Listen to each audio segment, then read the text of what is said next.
ಶ್ರೀ ಹರಿವಾಯುಗುರುಭ್ಯೋ ನಮಃ. ಓಂ ವಂದೇ ವಿಷ್ಣುಂ ನಮಾಮಿ ಶ್ರಿಯಮಥ ಚ ಭುವಂ ಬ್ರಹ್ಮವಾಯೂ ಚ ವಂದೇ ಗಾಯತ್ರೀಂ ಭಾರತೀಂ ತಾಮಪಿ ಗರುಡಮನಂತಂ ಭಜೆ ರುದ್ರದೇವಂ ದೇವೀಂ ವಂದೇ ಸುಪರ್ಣೀಮಹಿಪತಿದಯಿತಾಂ ವಾರುಣೀಮಪ್ಯುಮಾಂ ತಾಂ ಇಂದ್ರಾದೀನ್ ಕಾಮಮುಖ್ಯಾನಪಿ ಸಕಲಸುರಾನ್ ತದ್ಗುರೂನ್ಮದ್ಗುರೂಂಶ್ಚ ಅಭ್ರಮಂ ಭಂಗರಹಿತಂ ಅಜಡಂ ವಿಮಲಂ ಸದಾ ಆನಂದತೀರ್ಥಮತುಲಂ ಭಜೆ ತಾಪತ್ರಯಾಪಹಂ ಜಲಜ್ಯೇಷ್ಠನಿಭಾಕಾರಂ ಜಗದೀಶಪದಾಶ್ರಯಂ ಜಗತೀತಲವಿಖ್ಯಾತಂ ಜಗನ್ನಾಥಗುರುಂ ಭಜೆ ಪೃಥ್ವೀಮಂಡಲಮಧ್ಯಸ್ಥಾಃ ಪೂರ್ಣಬೋಧಮತಾನುಗಾಃ ವೈಷ್ಣವಾಃ ವಿಷ್ಣುಹೃದಯಾಃ ತಾನ್ ನಮಸ್ಯೆ ಗುರೂನ್ ಮಮ ಆಪಾದಮೌಳಿಪರ್ಯಂತಂ ಗುರೂಣಾಮಾಕೃತಿಂ ಸ್ಮರೇತ್ ತೇನ ವಿಘ್ನಾಃ ಪ್ರಣಶ್ಯಂತಿ ಸಿದ್ಧ್ಯಂತಿ ಚ ಮನೋರಥಾಃ. ಶ್ರೀ ವಿದ್ಯಾಸಾಗರ ಮಾಧವತೀರ್ಥಗುರುಭ್ಯೋ ನಮಃ. ಹರಿ ಓಂ. ಹರಿಕಥಾಮೃತಸಾರ ಗುರುಗಳ ಕರುಣದಿಂದಾಪನಿತು ಪೇಳುವೆ, ಪರಮ ಭಗವದ್ಭಕ್ತರಿದನಾದರದಿ ಕೇಳುವುದು. ಶ್ರೀರಮಣಿಕರ ಕಮಲ ಪೂಜಿತ ಚಾರು ಚರಣ ಸರೋಜ ಬ್ರಹ್ಮ ಸಮೀರವಾಣಿ ಫಣೀಂದ್ರವೀಂದ್ರ ಭವೇಂದ್ರ ಮುಖ ವಿನುತ ನೀರಜ ಭವಾಂಡೋದಯ ಸ್ಥಿತಿ ಕಾರಣನೆ ಕೈವಲ್ಯದಾಯಕ ನಾರಸಿಂಹನೆ ನಮಿಪೆ ಕರುಣಿಪುದಮಗೆ ಮಂಗಳವ. ಪುರುಷರೂಪತ್ರಯ ಪುರಾತನ ಪುರುಷ ಪುರುಷೋತ್ತಮ ಕ್ಷರಾಕ್ಷರ ಪುರುಷ ಪೂಜಿತ ಪಾದ ಪೂರ್ಣಾನಂದ ಜ್ಞಾನಮಯ ಪುರುಷ ಸೂಕ್ತ ಸುಮೇಯ ತತ್ತತ್ಪುರುಷ ಹೃತ್ಪುಷ್ಕರ ನಿಲಯ ಮಹಾಪುರುಷ ಜಾಂಡಾಂತರದಿ ಬಹಿರದಿ ವ್ಯಾಪ್ತ నిర్లిప్త. హరికథామృతసార పాఠంలో ವ್ಯಾಪ್ತಿ ಸಂಧಿ ಎಂದು ಒಂದು ಗುಣದೊಳಗ ಅನಂತ ಗುಣಗಳು ಒಂದು ರೂಪದೊಳಿಹವು, ಲೋಕಗಳೊಂದು ರೂಪದಿ ಧರಿಸಿ ತದ್ಗತ ಪದಾರ್ಥದೊಳ ಹೊರಗೆ ಬಾಂದಳದವೋಲಿದ್ದು ಬಹು ಪೆಸರಿಂದ ಕರೆಸುತ್ತ ಪೂರ್ಣ జ్ఞానానందమయ పరిపరి విహారవ ಮಾಡಿಸುವ అనేటటువంటి 31వ పద్యాన్ని వెనుకటి పాఠంలో చెప్పుకున్నాం. ఈరోజు వ్యాప్తి సంధి చివరి పద్యము 32వది. ఈ పద్యముతో జగన్నాథదాసుల వారు వ్యాప్తి సంధిని ముగిస్తూ ఉన్నారు, మంగళం కావిస్తూ ఉన్నారు. ಎಲ್ಲರೊಳು ತಾನಿಪ್ಪ ತನ್ನೊಳಗೆಲ್ಲರನು ಧರಿಸಿಹನು, ಅಪ್ರತಿಮಲ್ಲ ಮನ್ಮಥ ಜನಕ ಜಗದಾದ್ಯಂತ ಮಧ್ಯಗಳ ಬಲ್ಲ ಬಹುಗುಣ ಭರಿತ ದಾನವದಲ್ಲಣ ಜಗನ್ನಾಥ ವಿಠ್ಠಲ ಸೊಲ್ಲಲಾಲಿಸಿ ಸ್ತಂಭದಿಂದಲಿ ಬಂದ ಭಕುತನಿಗೆ. ಪ್ರತಿಪದಾರ್ಥము. ಎಲ್ಲರೊಳು ತಾನು ಇಪ್ಪ ತಾನಿಪ್ಪ, ತನ್ನೊಳಗೆ ಎಲ್ಲರನು ತನ್ನೊಳಗೆಲ್ಲರನು ಧರಿಸಿಹನು, ಅಪ್ರತಿಮಲ್ಲ ಮನ್ಮಥ ಜನಕ ಜಗದಾದ್ಯಂತ ಮಧ್ಯಗಳ ಬಲ್ಲ ಬಹುಗುಣ ಭರಿತ ದಾನವದಲ್ಲಣ ಜಗನ್ನಾಥ ವಿಠ್ಠಲ ಸೊಲ್ಲಲು ಆಲಿಸಿ ಸ್ತಂಭದಿಂದಲಿ ಬಂದ ಭಕುತನಿಗೆ. ಪ್ರತಿಪದಾರ್ಥము. ಎಲ್ಲರೊಳು అందరియందు తానిప్ప తాను ఉన్నాడు, తన్నోడు తనయందు, ఎల్లరను అందరినీ, ధరిసిహను ధరించి ఉన్నాడు, అప్రతిమల్ల సాటిలేని మేటి పరాక్రమి, మన్మథ జనక మన్మథుని తండ్రి, జగత్తు యొక్క ఆద్యంత మధ్యగల ఆది అంత్యము మధ్యభాగం బల్ల తెలిసినవాడు, బహుగుణ భరిత అనంత కళ్యాణ గుణ పరిపూర్ణుడు, దానవ దల్లణ దానవులను సంహరించేటటువంటి వాడు. జగన్నాథ విఠల. జగన్నాథ విఠల నామధేయుడైన శ్రీహరి సొల్లలు చెప్పగా ఆలిసి అంటే విని భక్తునిగే భక్తుని కొరకు స్తంభదిందలి స్తంభము నుండి బంద అవతరించెను. తాత్పర్యం: శ్రీహరి సకల జీవులందు ఉన్నాడు, సకల జీవులను తనయందు ధరించి ఉన్నాడు. అతడు సాటిలేని మేటి పరాక్రమి, మన్మథునికి తండ్రి. ఈ జగత్తు యొక్క ఆది మధ్యాంతములను సాకల్యముగా సమగ్రముగా తెలిసినవాడు. అనంత కళ్యాణ గుణపరిపూర్ణుడు, దానవాంతకుడు, జగన్నాథ విఠల నామాంకితుడు. భక్తుడైనటువంటి ప్రహ్లాదుడు స్తంభమునందు ఉన్నాడు శ్రీహరి అని చెప్పగా ఆ భక్తుని మాటలను విని ఆ భక్తుని కొరకు స్తంభము నుండి నరసింహునిగా అవతరించాడు. ఇది తాత్పర్యం. ఇక విశేష వివరణ. ఎల్లరొడు తానిప్ప. భగవంతుడు సర్వత్ర వ్యాప్తుడు. ఈ సంధి యందు భగవంతుని సర్వత్ర వ్యాప్తిత్వమే జగన్నాథదాసుల వారి చేత చెప్పబడుతూ ఉన్నది. భగవంతుడు ఎక్కడ ఉన్నాడు అని ప్రశ్నించడం కంటే ఎక్కడ లేడు అని ప్రశ్నించటము సముచితంగా ఉంటుంది. ఎందుకంటే భగవంతుడు అణురేణు తృణకాష్ట అన్నింటయందు తదాకారుడై, తన్నామకుడై, తద్వాచ్యుడై, తదంతర్యామి అయి, తద్భిన్నుడై వ్యాప్తుడై ఉన్నాడు.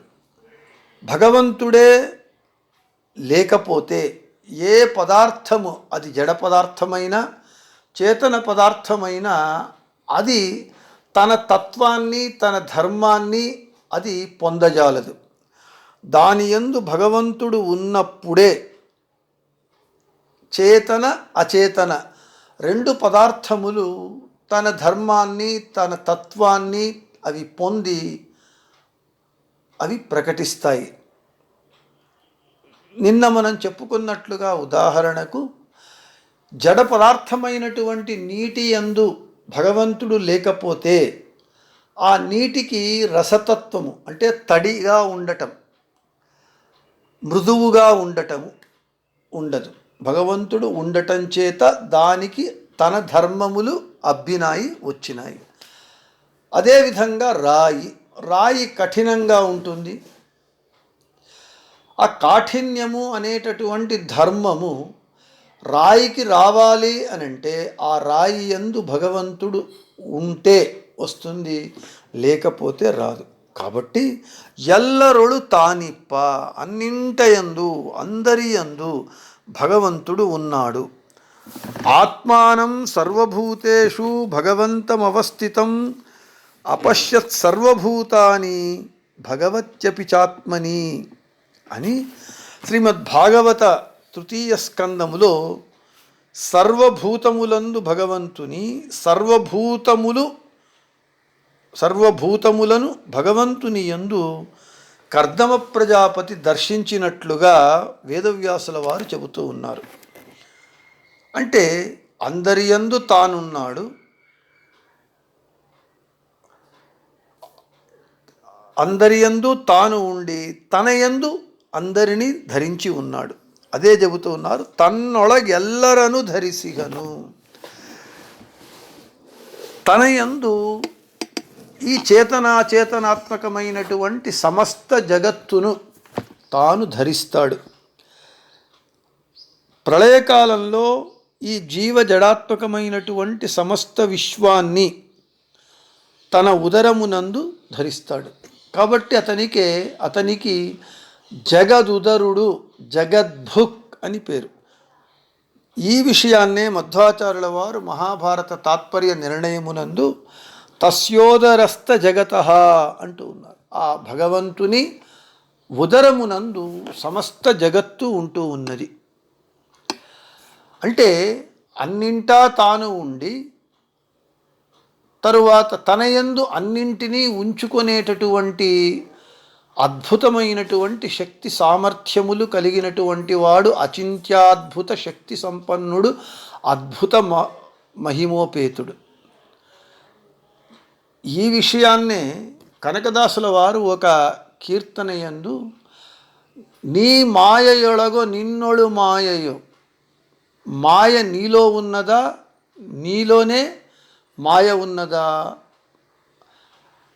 ಆಲಯ ಬಯಲೊಳಗೊ ಬಯಲು ಆಲಯದೊಳಗೊ, ఆలయ బయలుగಳೆರಡು నిన్నొಳగో. అంటే ఆలయము, దేవాలయము, ఆలయదొಳಗೆ బయలు, బయలు ప్రదేశంలో అంటే ఓపెన్ ప్లేసు యందు ఆలయమున్నదా,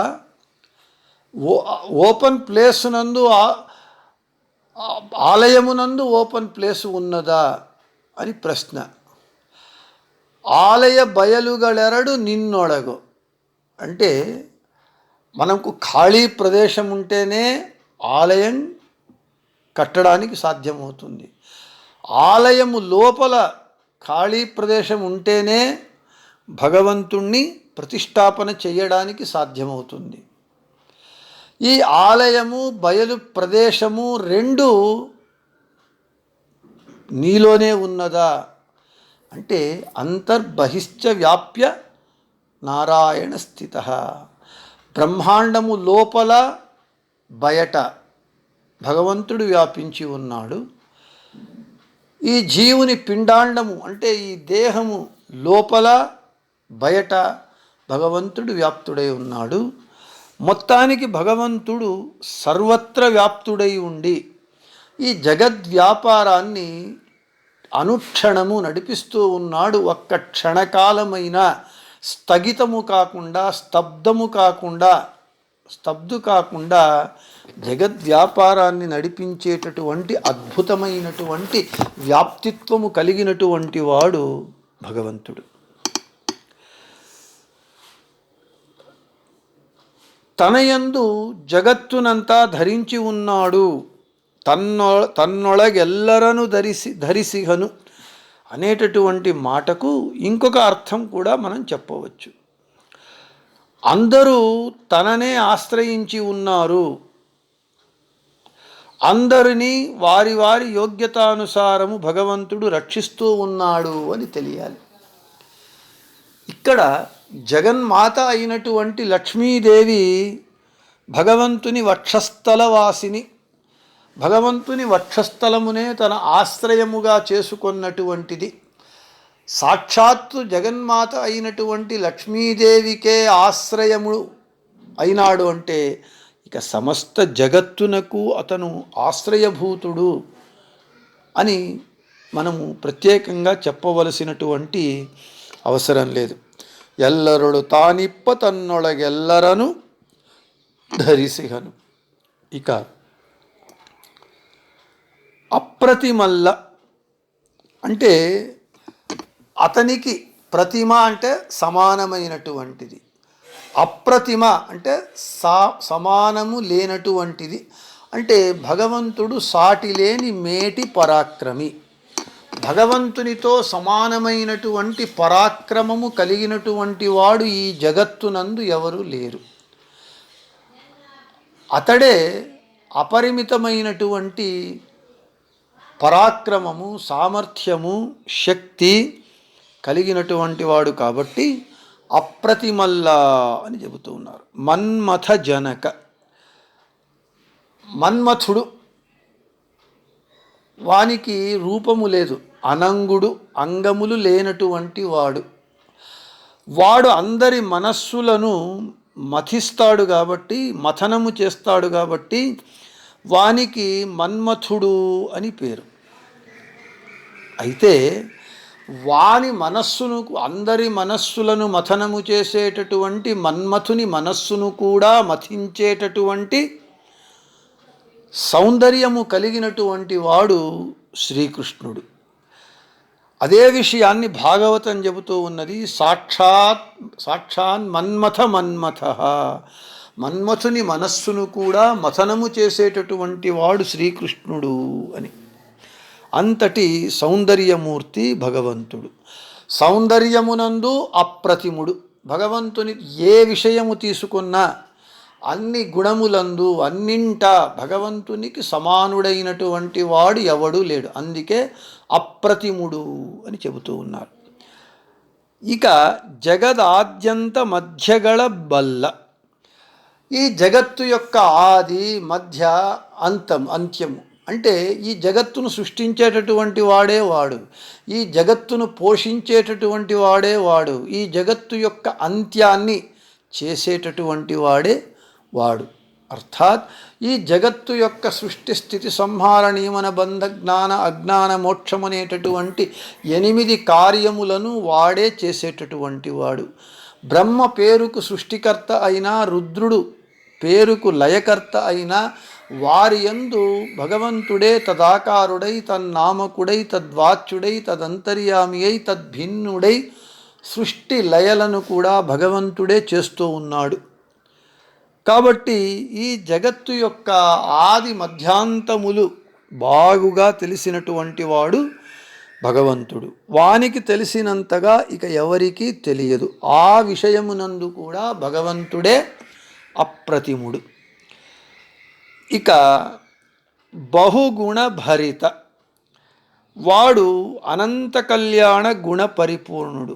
వానిలో అన్ని సద్గుణములే, కళ్యాణ గుణములే, అన్ని గుణములు పూర్ణములే. అపూర్ణత అనేటటువంటిది దోషము. అపూర్ణత అనేటటువంటి దోషము లేనటువంటి అనంతమైనటువంటి కళ్యాణ గుణములు కలిగినటువంటి వాడు అనంత కళ్యాణ గుణ పరిపూర్ణుడు. ఈ అనంత కళ్యాణ గుణ పరిపూర్ణత్వమునందు కూడా భగవంతుడే అప్రతిముడు. ఇక దానవ దల్లణ. దానవులను సంహరించేటటువంటి వాడు దానవాంతకుడు. దానవులను, దైత్యులను, రాక్షసులను, అసురులను సంహరించడానికే మత్స్యాది దశావతారములను ఎత్తినటువంటి వాడు. దుష్టులైనటువంటి దైత్యులను సంహరించటము, శిష్టులైనటువంటి సజ్జనులను రక్షించటమే భగవంతుని అన్ని అవతారముల ప్రయోజనములు. భగవంతుడు అందుకొరకే అతను ఉంటూ ఉన్నాడు. దానవ దల్లణ. ఇక సొల్లలాలిసి స్తంభದಿಂದಲಿ భకుతనిగే బంద. అంటే ఈ ఒక్క వాక్యముతో భగవంతుని సర్వత్ర వ్యాప్తిత్వము, భగవంతుని భక్తవాత్సల్యత్వము, భగవంతుని అఘటనాఘటన సామర్థ్యము, భగవంతుని అద్భుతమైనటువంటి రూపము, అవతారము,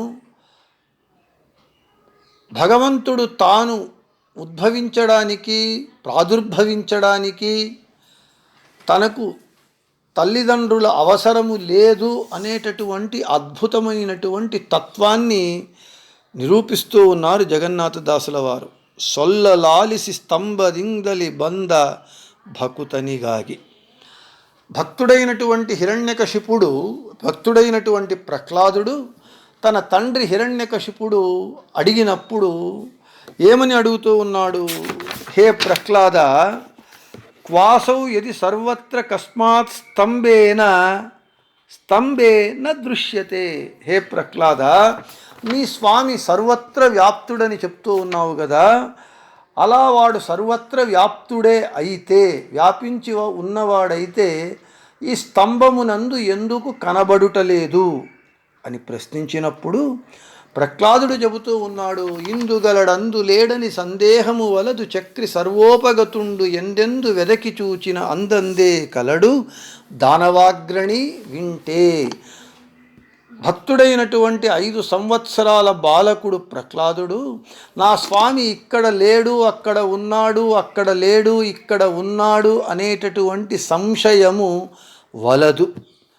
వాడు ఎక్కడ పడితే అక్కడ ఉన్నాడు. అయితే వాణ్ణి చూడాలి అనేటటువంటి తపన ఉండి వానిని వెతికితే జ్ఞాన దృష్టితో జ్ఞాన నేత్రముతో వెతికినప్పుడు వాడు ఎక్కడ పడితే అక్కడ కనబడతాడు, దర్శనమిస్తాడు అని ఘంటాపదంగా భక్తితో ప్రహ్లాదుల వారు చెప్పినప్పుడు భగవంతుడు సత్యం విధాతుం నిజభృత్య భాషితం వ్యాప్తించ భూతేష్వఖిలేషు చాత్మనః అదృశ్యతాత్యద్భుత రూపముద్వహన్ స్తంభే సభాయాం న మృగం న మానుషం అని ఉద్భవిస్తూ ఉన్నాడు. సత్యం విధాతుం నిజభృత్య భాషితం.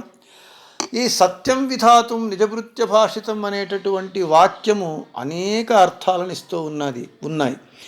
నిజభృత్య భాషితం, నిజభృత్యుడు అంటే నిజమైనటువంటి భక్తుడు, సేవకుడు.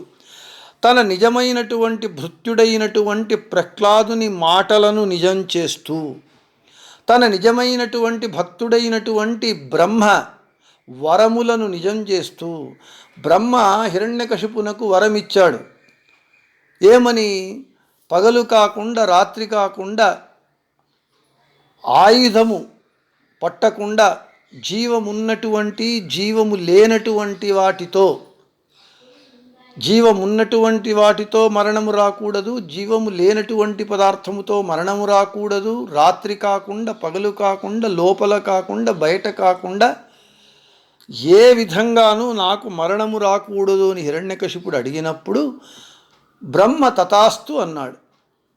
జీవోత్తములైనటువంటి బ్రహ్మ యొక్క తన నిజమైన భక్తుడైనటువంటి నిజభృత్యుడైనటువంటి బ్రహ్మ మాటను నిజం చేస్తూ, తన నిజమైనటువంటి భృత్యులైన సనక సనందాదుల మాటలను నిజం చేస్తూ, తన నిజభక్తులైనటువంటి దితీదేవి కశ్యపుల మాటలను నిజం చేస్తూ భగవంతుడు నరుడు కాకుండా మృగము కాకుండా నరమృగాకారి అయి రాత్రి పగలు కాకుండా అసుర సంధ్యాకాలమునందు ఆయుధము కాకుండా జీవమున్నటువంటి జీవము లేనటువంటి గోళ్ళనే ఆయుధముగా చేసుకొని, నఖములనే ఆయుధముగా చేసుకొని, అంతఃపురము లోపల కాకుండా వెలుపల కాకుండా గడపమాను మీద హిరణ్యకశిపును తెచ్చి తొడ మీద పండబెట్టుకొని కడుపు చీల్చి ఆ హిరణ్యకశిపుని సంహరిస్తూ ఉన్నాడు. అద్భుతమైనటువంటి భయంకరమైనటువంటి అదృశ్యతాద్భుత రూప ముద్వహన్ వ్యాప్తించ భూతేషు అఖిలేషు. అన్ని పదార్థములందు వ్యాప్తుడైనటువంటి భగవంతుడు అద్భుతమునైనటువంటి రూపముతో స్తంభే సభాయాం న మృగం న మానుషం.